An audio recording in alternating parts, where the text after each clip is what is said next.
नमस्कार मित्रांनो, आज आपण कोर्टामधील 3 खूप महत्त्वाचे शब्द समजून घेणार आहोत. 1 जजमेंट, 2 डिक्री, 3 ऑर्डर. खूप लोकांना वाटतं हे सगळं एकच असतं, पण प्रत्यक्षात यामध्ये मोठा फरक आहे. चला तर मग सोप्या भाषेत समजून घेऊया. 1 जजमेंट म्हणजे काय? जजमेंट म्हणजे कोर्टाचा निर्णय.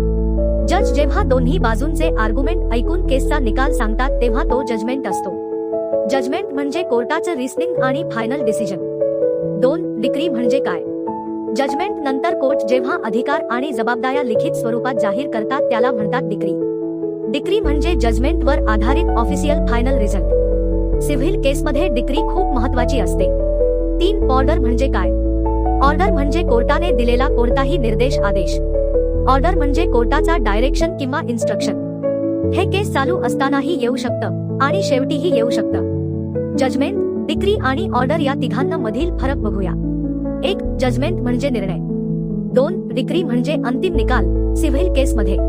3 ऑर्डर म्हणजे कोणताही आदेश सूचना.